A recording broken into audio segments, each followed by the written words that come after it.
Well, good morning and welcome back to the Broadcast Retirement Network. I'm Jeff Snyder, and this is BRN AM for Tuesday, January 12th, 2021. And our top stories today: automation shapes 2021 saving habits and how businesses surveil their employees. Well, joining me now to discuss this and a lot more, Daniel Klein is lead advisor and executive producer for 7 Investing. Dan, great to see you. Thanks for joining us on the program this morning. Oh, thanks for having me. In the depths of winter, it's like 55 degrees here in West Palm Beach. So, brrr. Yeah, rub it in, Dan. Rub it in. I'm sure you're going to get all the hate mail. Should go to Dan Klein to 7 Investing. Hey, All right, Dan. I want to go swimming. Yeah, Polar Bear Club. Let's jump in. Let's talk about automated savings in 2021. So during the pandemic, what we've learned from the Bureau of Economic Analysis is that American savings skyrocketed. And we're hoping that some of that money gets reinvested back into the economy through purchases, et cetera. But now companies like Chase and other banks are creating auto save tools. Why don't you weigh in here? What do you think about all this? Yeah, so most people have access to automated savings, like even through however you direct deposit your paycheck if you work a traditional job. In a lot of cases, you can have 95% sent to one account, 5% sent to another account. Maybe your company offers a 401k. That's a form of savings. You could put in whatever the legally allowable percentage is. Certainly put in any percentage your company is willing to match. That's essentially free money. Some of us use programs like Acorns. Acorns is an app that every time I buy something, it rounds up my purchase and it puts the change into my account. So if I make 2 or 3 transactions a day, maybe I put 84 cents in my account and that gets invested. And over time, I have a Roth IRA there. I also have a regular investing account. And I view the regular investing account there as sort of like my Christmas fund. Like it builds up maybe $2,000 or $3,000 a year, and I use that to pay for travel. The Roth IRA is obviously a long-term retirement fund. I'm a big believer in automating your savings and automating your investing as best you can. When I say automating your investing, I have an automatic transfer from my checking account every other week into my trading account. That doesn't mean I immediately go spend that money in my trading account. It means that when I'm ready to buy something, there'll be some money sitting in there. So I'm able to invest that money. It's always best if you don't touch it. If the money's in your account and you have to make an active effort to take it out, you kind of feel the pain. If it comes in from your paycheck and immediately goes into savings or investing or whatever it is, you don't really feel it. But let's take savings. It's great to have an emergency fund in a traditional savings account. So think of that as 6 to 12 months worth of operating expenses. And what you need to sit down is do a budget and figure out, if I wasn't working, would my expenses be the same? In most cases, they'll go down a little bit. So your actual 6 months might be a little less than you're spending. That can go in a regular checking or savings account. You're not going to make a lot of money there, almost zero interest for most savings accounts. If you go online, you might find one with a little bit better for a short-term deal. Feel free to do that. You can check out the Ascent, which is a sister product of Motley Fool, where I used to work, that will have, or Bankrate, or lots of other places will have, what the best savings accounts are. But after you have that amount, that emergency fund, you want to look at how you're investing your money. Some people do it on their own, buying individual stocks, using services like ours at 7 Investing. Plenty of people aren't comfortable doing that, and they work with an advisor, and they'll buy mutual funds, or they'll buy exchange trading funds. Don't buy individual stocks if you're not comfortable. Invest in the way that you're most comfortable, but make sure you're doing your homework. Don't see a commercial on TV saying, that gold is the future and you should buy some. I personally don't own any precious metals. I guess you could make an argument that maybe a couple percentage points of your portfolio could be that, but be really careful who you take financial advice from. And Dan, in terms of these services, and I think we mentioned Chase, you mentioned Acorns and others, that set it and forget it mentality that you're talking about. Look, you have to be an active participant in this aspect of your life, whether you are automating. You can't just set it and forget it and walk away and think, hey, 30 years from now, 20 years from now, I'm going to have this nest egg. You have to take a look at things like fees, right?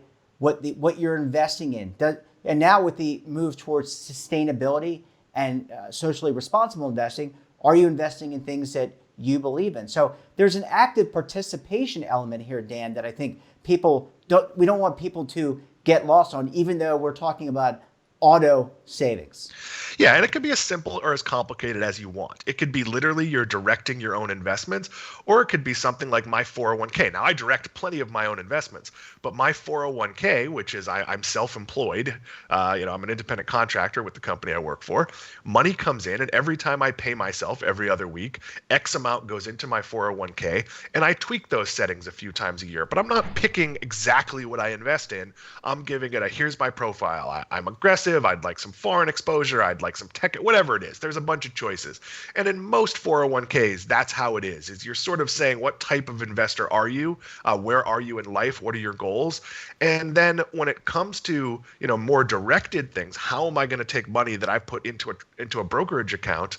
How am I going to invest that? Well, that's personal. That's something where you really have to figure out, okay, do I do this on my own? Look, you'd do fine just buying funds that track the major indices. Like that has historically been a good way to invest, but you do have to somewhat set it and forget it. That doesn't mean you never look at it. You can look at it once a month, once a quarter, twice a year, whatever it is, but investing takes time, whether it's your 401k, whether it's your stock account. Compounding is your friend. So I love looking at my 401k. I've been doing this for 4+ years and, putting dutifully my, few $100s every paycheck in.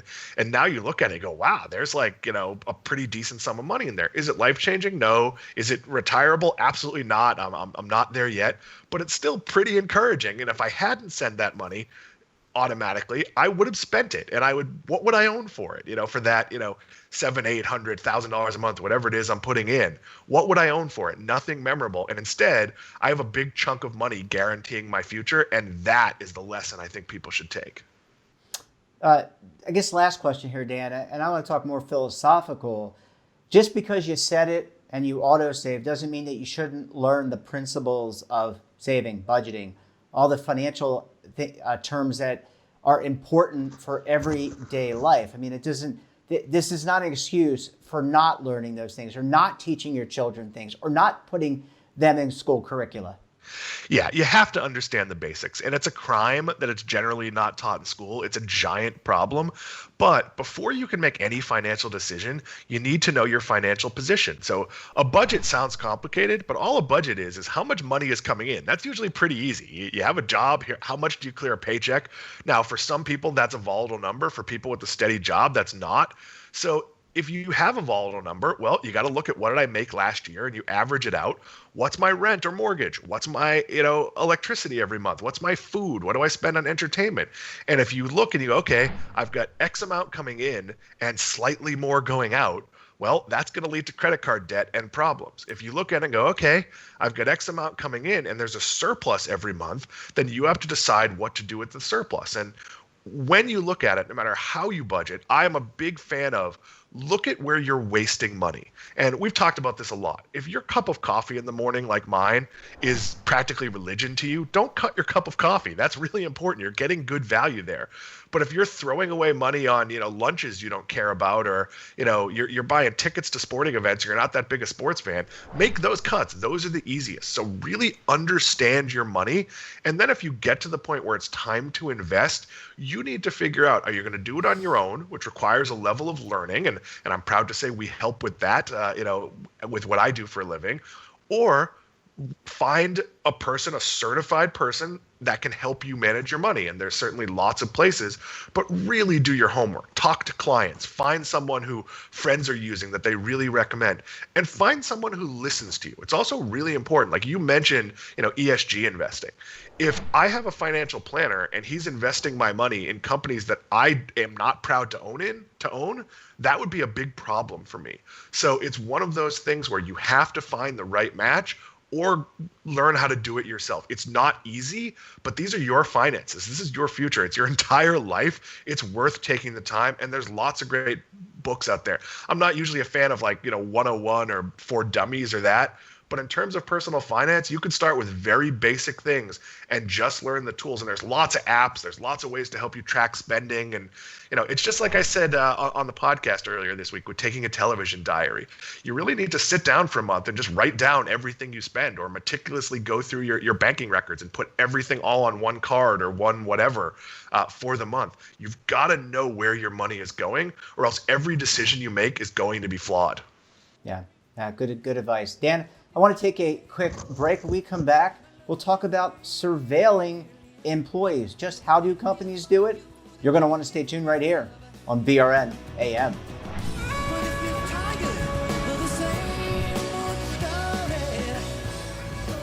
Imagine a new television network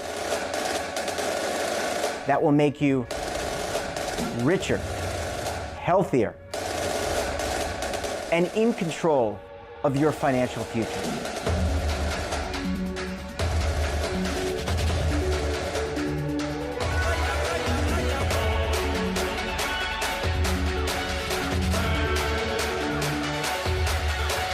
This network is for the policewoman in Nashville, Tennessee, the baker in Dubuque, Iowa, the teacher in Lexington, Kentucky. We want to make the idea of savings and retirement culturally relevant. But what do you see as a defining issue of the midterms, especially for the smaller businesses? I mean, they are the lifeblood of the American economy.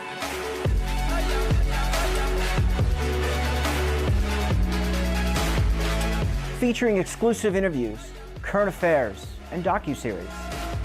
33 years old, you retired early. The philosophy is money only matters if it helps you live a life that you love. But you got to start thinking about retirement as soon as you get in. The Broadcast Retirement Network will drive very high engagement with premium partnerships. So this isn't retirement and savings for your parents or grandparents. This is for all Americans. And we're going to change the way you think about money.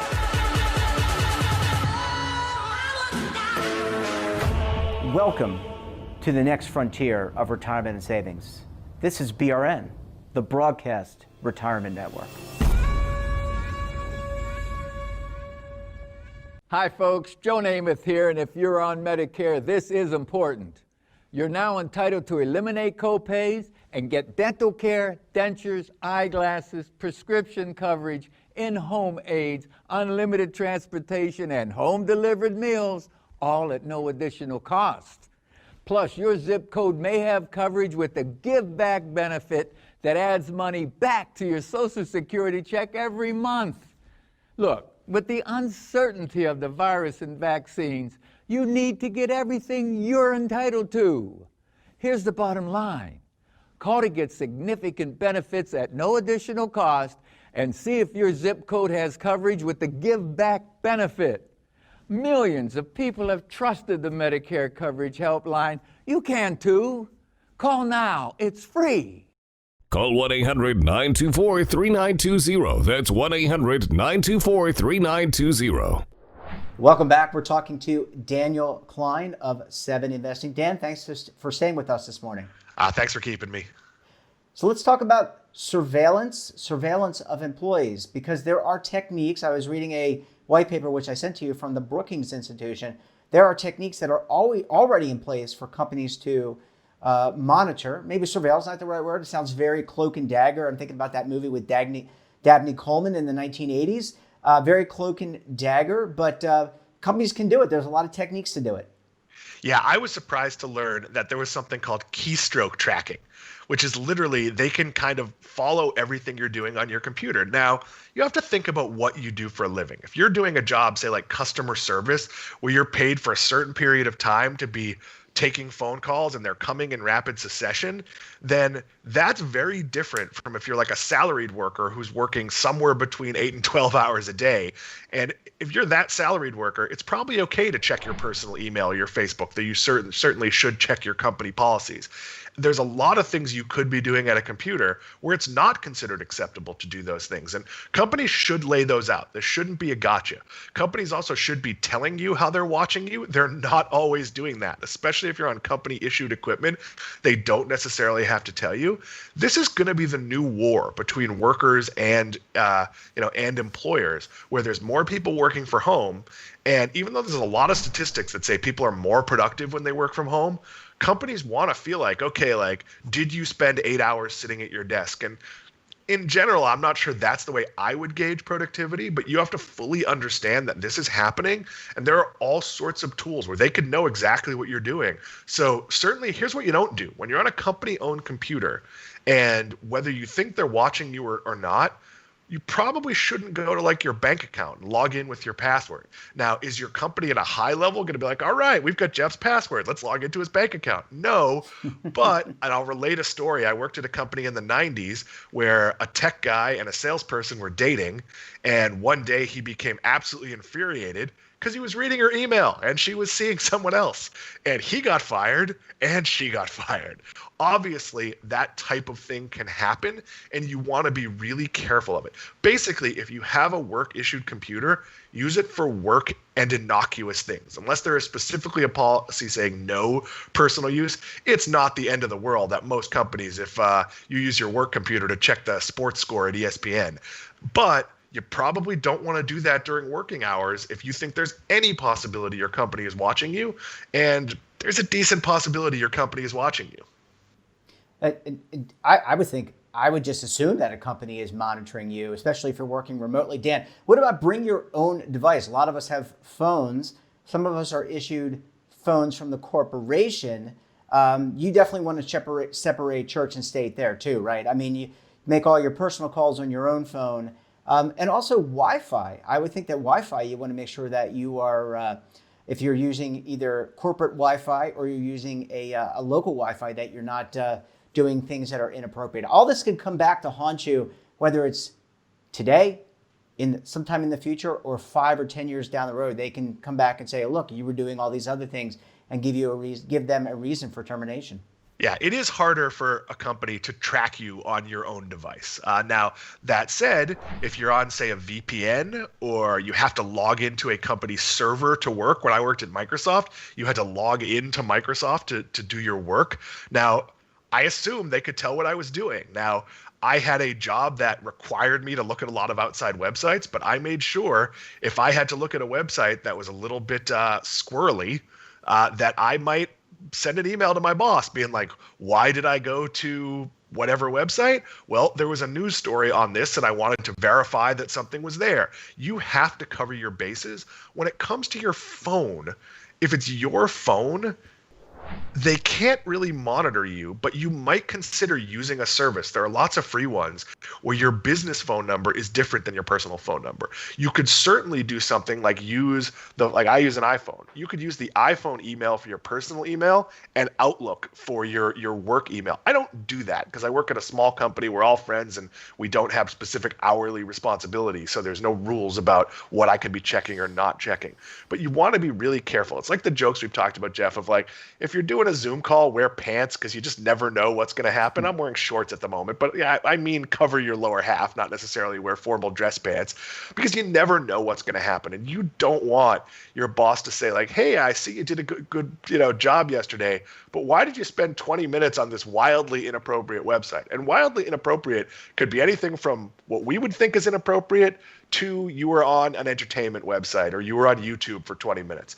You want to assume, to quote Rockwell here, you should always feel like somebody's watching you because they probably are. And if you're at a big company, just use your work stuff for work and find out very specifically from your boss or from HR, hey, am I allowed to check my Twitter? Am I allowed to go to Facebook? Is it okay to jump to ESPN for a few seconds to check a score? Whatever it is, get those policies. They're probably in your corporate handbook, but especially if you're doing a job that is very hourly, assume you're being tracked.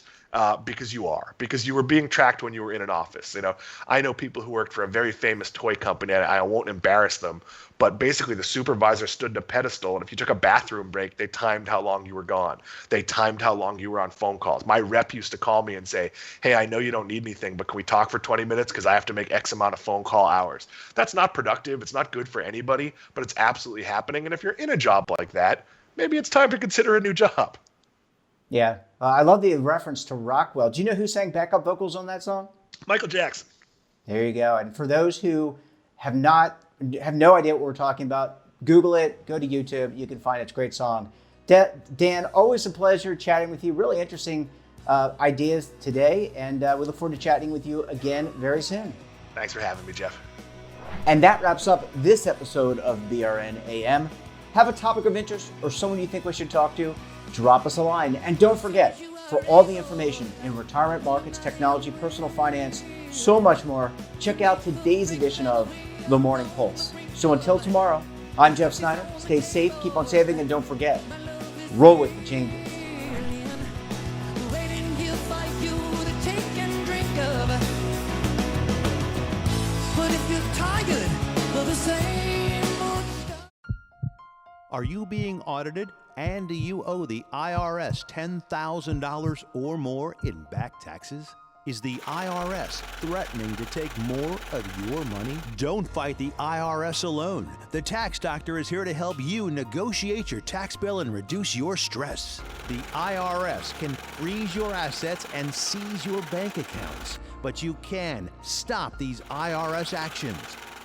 The Tax Doctor will work with you using our years of experience to represent your case to help you get the best resolution under the IRS guidelines. Help is here to deal with the IRS to reduce your stress. We've handled thousands of cases, so we know what we're doing. If you owe $10,000 or more in back taxes, do not call the IRS alone.